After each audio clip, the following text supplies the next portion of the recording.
بسم الله الرحمن الرحيم. وما ينطق عن الهوى إن هو إلا وحي يوحى. بسم الله الرحمن الرحيم حامدا ومصليا ومسلما أما بعد فأعوذ بالله من الشيطان الرجيم بسم الله الرحمن الرحيم شهر رمضان الذي أنزل فيه القرآن هدى للناس وبينات من الهدى والفرقان وقال الله تبارك وتعالى في موضع آخر إنا أنزلناه في ليلة القدر وما أدراك ما ليلة القدر ليلة القدر خير من ألف شهر صدق اللہ العظیم۔ حضرات ناظرین، ماہ رمضان المبارک کی مناسبت سے سارے عالم اسلام میں رمضان میں عبادات طاعات کا خصوصی اہتمام کیا جاتا ہے۔ رمضان المبارک کی عبادتوں میں سے ایک عبادت قیام اللیل یعنی رات میں تراویح میں قرآن مقدس کا پڑھنا اور سننا ہے، اور رسول رحمت صلی اللہ علیہ وسلم کی عادت شریفہ تھی رمضان المبارک میں تلاوت کا خاصہ اہتمام فرماتے، اور حضرت جبرائیل علیہ السلام کو مکمل قرآن کریم آپ علیہ السلام سنانے کا اہتمام فرماتے تھے۔ ہر رمضان میں مکمل قرآن آپ علیہ السلام حضرت جبرائیل کو ایک دور کی شکل میں سنایا کرتے تھے۔ اور اسی طریقے سے حدیث شریف میں بھی آتا ہے، آپ علیہ السلام نے فرمایا، حضرت ابو ہریرہ راوی ہے کہ جو شخص رمضان المبارک کی راتوں میں ایمان اور ثواب کی امید کے ساتھ قیام کرتا ہے، رات کی نمازیں پڑھتا ہے، تو اللہ تعالیٰ اس بندے کے سارے گناہوں کو معاف کر دیتے ہیں۔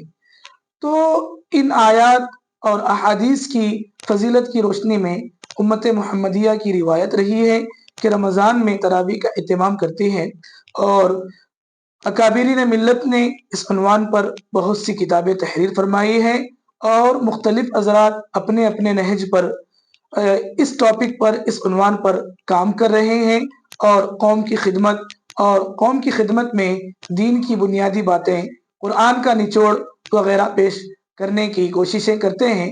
ہماری بھی ایک ادنا سی کوشش ہے کہ ہم آج کی تراویح کے عنوان سے روزانہ کی سوا پارے کی تراویح کا خلاصہ آپ حضرات کے سامنے اہتمام کے ساتھ پیش کرنے کی کوشش کریں گے۔ دعا ہے کہ اللہ تعالی ہمیں کہنے اور سننے کی اور قرآن مقدس کو اپنی زندگی میں عملی طور پر اپنانے کی توفیق عطا فرمائیں۔ آج کی جو تراویح ہے اس کا خلاصہ سورہ فاتحہ اور سورہ بقرہ کا پہلا نصف یعنی کہ سوا پارہ ہے۔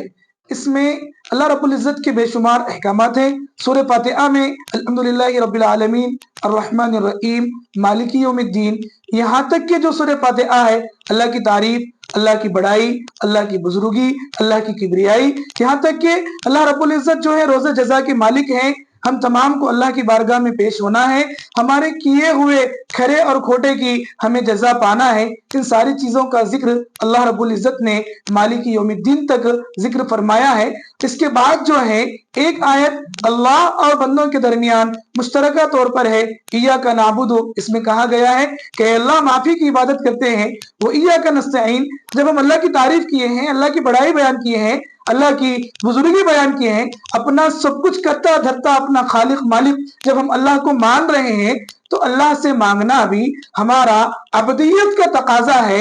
تو اس تقاضے کے پیش نظر اللہ رب العزت نے ہی اس مانگنے کے طریقے کو اپنے کلام مقدس میں ہم بندوں کو سکھایا ہے، وَإِيَّاكَ نَسْتَعِينُ، کہ اے اللہ ہم آپ ہی سے مدد چاہتے ہیں، ہم آپ ہی سے اپنی مرادوں کو پورا کرنے کو کہتے ہیں، اے اللہ ہم آپ ہی سے اپنی بگڑی بنانے کے لیے کہتے ہیں۔ اس طریقے کے مفاہیم اور مطالب جو ہے وَإِيَّاكَ نَسْتَعِينُ کے ہوتے ہیں۔ اس کے بعد جو ہے اللہ تعالیٰ نے ہم لوگوں کو ہدایت کے لیے گائیڈ لائن کے طور پر قرآن مقدس جیسی کتاب دیے ہیں، تو یہاں پر قرآن مقدس کی طرف اشارہ کرنے کے لیے اللہ رب العزت نے اس آیت سے ہمیں سبق دیا، اہدنا الصراط المستقیم۔ اللہ نے ہمیں سکھایا، یہ دعا سکھائی ہے کہ ہم اس طریقے سے اللہ سے دعا مانگے کہ اللہ آپ ہمیں سیدھی راہ دکھا لیجئے، ان لوگوں کی راہ، صراط الذین انعمت علیہم، کہ جن پر آپ نے اپنا انعام فرمایا۔ اللہ نے کن پر انعام فرمایا اس کا ذکر انشاءاللہ آنے والی تیسری تراویح کے تذکرے میں آئے گا، من النبیین والصدیقین والشہداء والصالحین۔ یہ انعمت علیہم یعنی منعم علیہم، وہ لوگ جن پر اللہ کا انعام ہوا وہ ہیں، وہ کون ہیں؟ وہ انبیاء ہیں، وہ صدیقین ہیں، وہ شہداء ہیں، وہ صالحین ہیں۔ تو اللہ تعالیٰ سے ہمیں توفیق مانگنا چاہیے صلاح کی، فلاح کی، نیکی کے کاموں کی، اور ان لوگوں کی راہ پر چلنے کی جن پر اللہ نے اپنا خصوصی انعام فرمایا ہے۔ اسی کے ساتھ ساتھ جو ہے اللہ رب العزت نے آگے فرمایا ہے غیر المغضوب علیہم ولا الضالین، کہ ان لوگوں کے راستے پر نہیں جن پر اللہ کا غضب ہوا، یا ان لوگوں کے راستے پر بھی نہیں جو راہ راست سے گمراہ ہو گئے اور راہ راست سے بھٹک گئے۔ مغضوب علیہم سے مراد یہود بے بہبود ہیں، اور ضالین سے مراد نصارہ ارباب خسارہ ہیں۔ دونوں کے دونوں افراط و تفریط کے شکار ہیں۔ ان کے متعلق اللہ رب العزت نے سورہ بقرہ کی ہی ایک آیت میں آج کی تراویح کے ہمارے خلاصے میں آتی ہے، فرمائے ہیں وقالت اليهود ليست النصارى على شيء وقالت النصارى ليست اليهود على شيء وهم يتلون الكتاب كذلك قال الذين لا يعلمون مثل قولهم فالله يحكم بينهم يوم القيامة فيما كانوا فيه يختلفون۔ ان آیات میں اللہ فرما رہے ہیں کہ یہود کہتے ہیں کہ ہم حق پر ہیں، نصارہ غلط ہیں، نصارہ کہتے ہیں کہ ہم حق پر ہیں، یہود غلط ہیں، حالانکہ دونوں بھی غلط ہیں، دونوں کے وہم کی، گمان کی، خیال کی باتیں ہیں۔ صحیح کون ہے، غلط کون ہے، اس کا تو فیصلہ اللہ فرمائیں گے۔ جو راہ راست پر، انبیاء کی راہ پر، اللہ تعالیٰ کے احکامات کو مکمل طور پر فالو کرنے والے، اس کی اتباع کرنے والے، وہ لوگ راہ راست پر ہوں گے، نہ کہ یہود اور نصارہ۔ اس کے بعد سورہ بقرہ شروع ہوتی ہے۔ سورہ بقرہ کی ابتدا میں اللہ رب العزت نے قرآن کی حقانیت کو اور نزول قرآن کے مقصد کو بیان فرمایا ہے کہ قرآن کتاب حق ہے، اس کے حق ہونے میں کسی طرح کا کوئی شک نہیں۔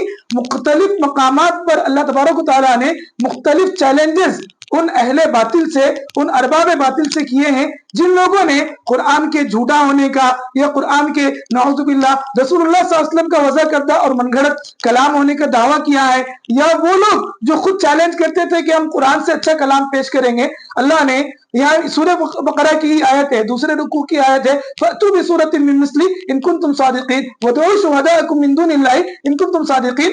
اگر تم کہتے ہو کہ یہ قرآن غلط ہے، تم قرآن کے جیسا کلام پیش کرنے کا چیلنج کرتے ہو، تو تم لوگوں سے چیلنج ہے، تم سے کھلا چیلنج ہے، ببانگ دہل چیلنج ہے کہ تم لوگ قرآن کی جیسی ایک چھوٹی سی معمولی سورہ کوثر کی طرح ایک سورت تم لوگ لا کر دکھاؤ۔ تم جس کو بلانا چاہے بلا لو، جس کی مدد لینا چاہے لے لو، لیکن پھر بھی تم نہیں کر سکتے۔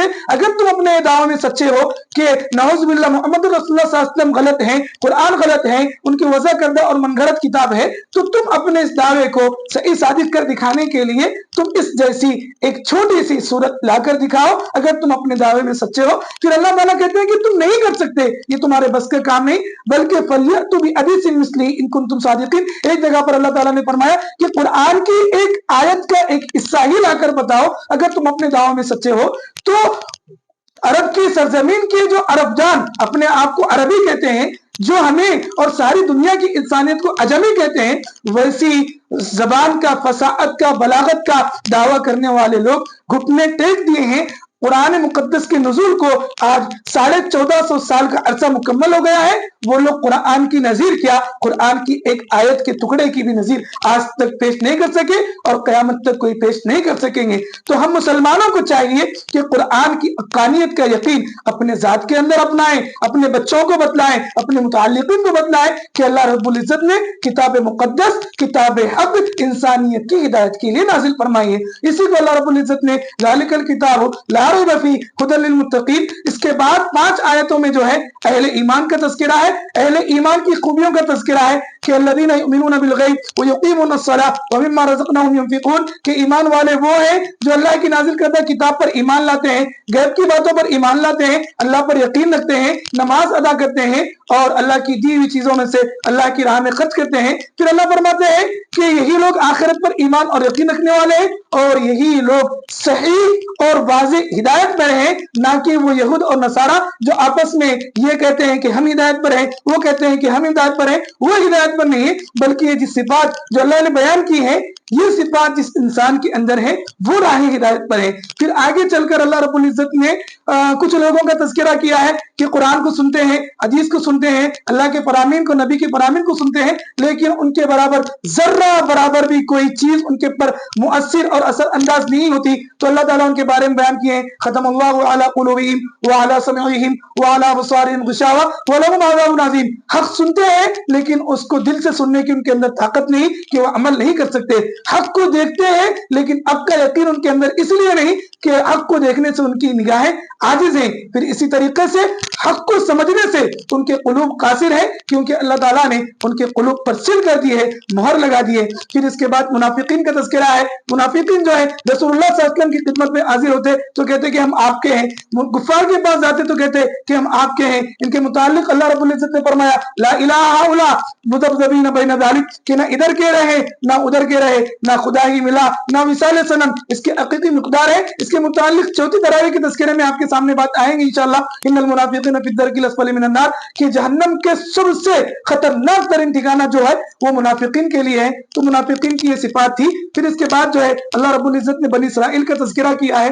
بنی اسرائیل میں اللہ تعالیٰ نے کتنے نبیوں کو بھیجا، پھر ان کے اوپر اللہ تعالیٰ نے کتنے انعامات کیے، ان سارے انعامات کا تذکرہ ہے. پھر بنی اسرائیل نے حضرت موسیٰ علیہ السلام کی نافرمانی کی، سرکشی کی، عناد کیا. چلنے کے لیے کہا گیا تو بیٹھ گئے، بیٹھنے کے لیے کہا تو چل گئے. کسی جگہ پر اللہ کا ذکر کرتے ہوئے داخل ہونے کے لیے کہا تو اللہ کی نافرمانی کرتے ہوئے داخل ہوئے. پھر ایک قتل کا واقعہ ہے. پھر اس قتل پر اللہ تعالیٰ نے ان کو ایک گائے ذبح کرنے کے لیے کہا تھا. وہ لوگ وہاں پر کیسی ہونا، اس کا رنگ کیسا ہے اور اس کی ہائٹ کیسی ہے، اس کی حالت کیسی ہے، یعنی اللہ کی طرف سے یا پھر اپنے ارباب ذمہ دار حضرات کی طرف سے ہمیں جو بات، جو حکم، جو تعلیمات ملے اس پر بلا چونچا عمل کرنا چاہیے. تعویلات کرتے ہوئے ہم جتنا اس میں لگیں گے اتنی ہی مصیبتیں، پریشانیاں ہماری بڑھتی جائیں گی. اللہ تعالیٰ نے بنی اسرائیل سے کہہ دیا تھا کہ گائے ذبح کر تو وہ ذبح کرتے تو قصہ ختم ہو جاتا تھا، لیکن اس کا رنگ کیسا ہونا اور اس کی حالت کیسی ہونا، اس گائے کی عمر کیسی ہونا، یہ ساری چیزیں بیان کیے. تو گائے کی قیمت کے برابر ان کو سونا مول دے کر گائے خریدنی پڑی. ویسی گائے مارکیٹ میں صرف ایک ہی تھی. تو جو حکم ہمیں ملتا ہے اس حکم کو اللہ کا حکم سمجھ کر، رسول اللہ صلی اللہ علیہ وسلم کی تعلیمات سمجھ کر عمل کرنا چاہیے. پھر اسی ضمن میں اللہ رب العزت نے حضرت آدم علیہ السلام کی پیدائش کا ذکر کیا ہے کہ اللہ تعالیٰ نے فرشتوں کے سامنے کہا کہ میں ایک مخلوق پیدا کرنے والا ہوں. فرشتے کہنے لگے کہ اللہ، ہم آپ کی تسبیح کے لیے، آپ کی بڑائی کے لیے، آپ کی بزرگی کے لیے کیا ہم کافی نہیں ہے کہ آپ ایک زمین میں خون ریزی کرنے والی، فساد برپا کرنے والی مخلوق کو پیدا کریں گے؟ تو اللہ تبارک و تعالیٰ نے فرشتے کو کہا کہ میں جو جانتا ہوں وہ تم نہیں جانتے. پھر حضرت آدم علیہ السلام کو اللہ تعالیٰ نے ساری چیزوں کو حکم دیا، ساری چیزوں کا علم دیا. پھر فرشتوں کے سامنے اس کا سوال کیا، فرشتے نہیں بتا سکے. اس طریقے سے حضرت انسان کا شرف، حضرت انسان کا مقام، انسان اپنی اچھائی پر، اپنی صلاح پر، اپنی فلاح پر آتا ہے تو فرشتوں سے بھی بازی لے جاتا ہے، فرشتوں سے بھی آگے چلا جاتا ہے. اور اگر انسان اپنے مزاج میں برائی، بدبختی، فساد لے کر آتا ہے تو ابلیس کو بھی پیچھے چھوڑ دیتا ہے. تو ہمیں وہ انسان بننا چاہیے جو فرشتے جس پر رشک ملائکہ، ایسا انسان ہمیں بننا چاہیے، اس کی کوششیں کرنا چاہیے. پھر اس کے بعد اللہ تبارک و تعالیٰ جو ہے والدین کے ساتھ اتنے سلوک، اپنی عبادت اور اسی طریقے سے یتیموں کے آخر میں جو ہے آج کی تراویح کے آخر میں قبلہ اول بیت المقدس کا تذکرہ ہے. 16 مہینے تک رسول اللہ صلی اللہ علیہ وسلم بیت المقدس کی طرف رخ کر کے نماز پڑھا کرتے تھے. پھر آپ کی تمنا تھی کہ ہمارا قبلہ جو ہے مکہ المکرمہ کی طرف کیا جائے. تو آپ کی تمنا کے طور پر اللہ رب العزت نے قبلے کو تبدیل فرما دیا، تحویل قبلہ ہوا. پھر اس کے بعد صحابہ کرام مکہ المکرمہ کعبۃ اللہ شریف کی طرف رخ کر کے نماز پڑھنے لگے، اور آج ہم بھی اسی کی طرف رخ کر کے نماز پڑھتے ہیں. پھر اسی کے ساتھ ساتھ جو ہے اللہ تبارک و تعالیٰ اپنے بندوں سے کہہ رہے ہیں وَاسْتَعِينُوا بِالصَّبْرِ وَالصَّلَاةِ، کہ تم لوگ اللہ سے مدد حاصل کرو نماز کے ذریعے سے، صبر کے ذریعے سے، اور اللہ کے ڈر اور خوف اور خشیت کے ذریعے سے. وَإِنَّهَا لَكَبِيرَةٌ إِلَّا عَلَى الْخَاشِعِينَ. یہ چیزیں بڑی بھاری ہیں لیکن آسان ہے ان لوگوں پر جو خشوع اختیار کرنے والے ہیں، اللہ سے ڈرنے والے ہیں. پھر اسی طریقے سے آگے فرما رہے ہیں یا ایھا الذین آمنوا استعینوا بالصبر والصلاۃ ان اللہ مع الصابرین. اے ایمان والو، نماز کے ذریعے سے، صبر کے ذریعے سے اللہ کی مدد حاصل کرو.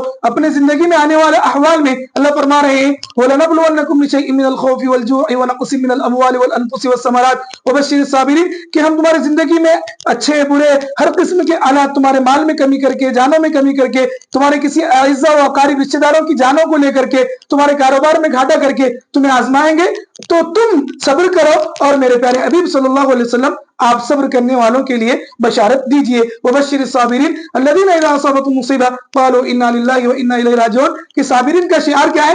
جب بھی ان کی زندگی میں کوئی اچھی یا بری حالت آتی ہے تو کہتے ہیں کہ اللہ کا دیا ہوا ہے اور ہمیں اللہ کی طرف لوٹ کر جانا ہے. پھر اس کے بعد کہتے ہیں کہ جو لوگ صبر کرنے والے ہیں انہی لوگوں پر اللہ کی رحمتیں ہیں، اللہ کی نعمتیں ہیں، اور یہی لوگ صحیح راہ پر اور ہدایت پر ہیں. پھر اس کے بعد جو ہے نیکی کے کام کیا کیا ہیں ان کاموں کو بیان کیے ہیں کہ نیکی کے کام لوگوں کو صدقہ کرنا، خیرات کرنا، مسکین کی مدد کرنا، مسافر کی مدد کرنا، اور اسی طریقے سے جو ہے آگے چل کر جو لوگ ان چیزوں سے ہٹ کر ہیں، اللہ کے احکامات کے خلاف اللہ کے علاوہ کسی اور کو شریک قرار دیتے ہیں، ان لوگوں کے بارے میں بیان کیا گیا ہے کہ جو لوگ اللہ کے علاوہ کسی اور کو شریک قرار دیتے ہیں وہ لوگ اپنی محبت میں، اپنے دعوے میں بعض ایمان والوں سے بھی مضبوط اور پختہ ثابت ہوتے ہیں. تو ایمان والوں کو بھی چاہیے کہ والذین آمنوا اشد حبا للہ کہ اہل ایمان بھی اللہ کی محبت میں پختہ اور مضبوط ہو جائیں. اس کی طرف اشارہ دیا گیا ہے.